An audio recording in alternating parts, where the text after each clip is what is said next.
God dag og velkommen til Menneskepartiets nytårstale. Jeg hedder Thomas. Kære medmennesker, så er det igen den tid på året, hvor vi skal gøre status over vores bedrifter. Og 2024 var året, hvor vi opførte os umenneskeligt. Det er for eksempel umenneskeligt at bortforklare etnisk udrensning. Det er umenneskeligt at lukke øjnene for målrettet drab på børn og ødelæggelse af millioner af menneskers liv. Vi behandlede da også os selv umenneskeligt. Ja, vi var så bange for russerne, at vi inviterede USA til at trampe på vores land og føre krig herfra. Jamen, krig er da umenneskeligt.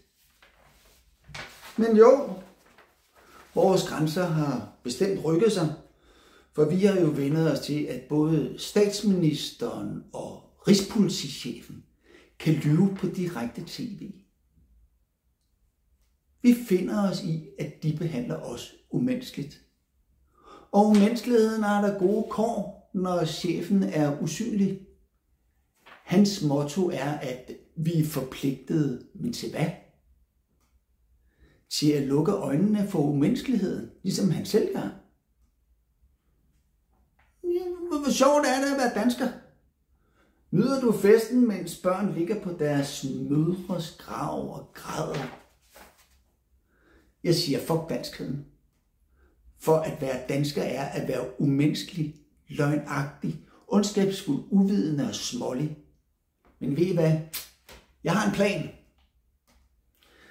Jeg foreslår, at vi stopper med at kalde os selv for danskere og begynder at kalde os selv for mennesker.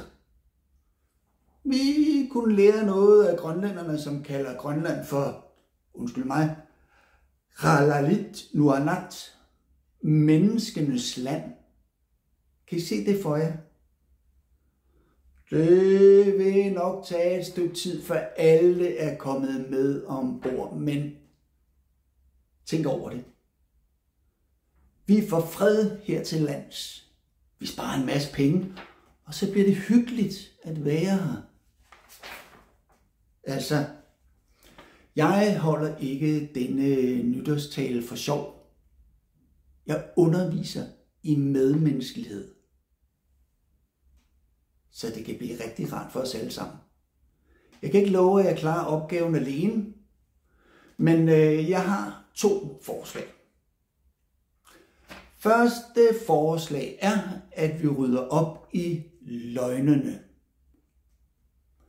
Der er ingen klimakrise. Atomkraft er ikke farligt. Corona er ikke farlig. Rusland, Kina og Iran er ikke vores fjender.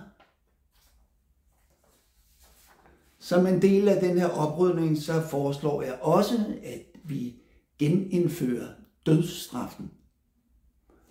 Det lyder lidt voldsomt, men det skal kun gælde for politikere, embedsmænd og journalister, som lyver.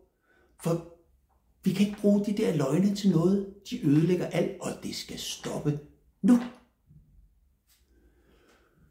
Mit andet forslag er, at vi uddanner os i medmenneskelighed. Jeg skal nok undervise så mange, som jeg overhovedet kan, men I kan også studere lidt på egen hånd, for materialet er frit og gratis. Okay, hvad siger I?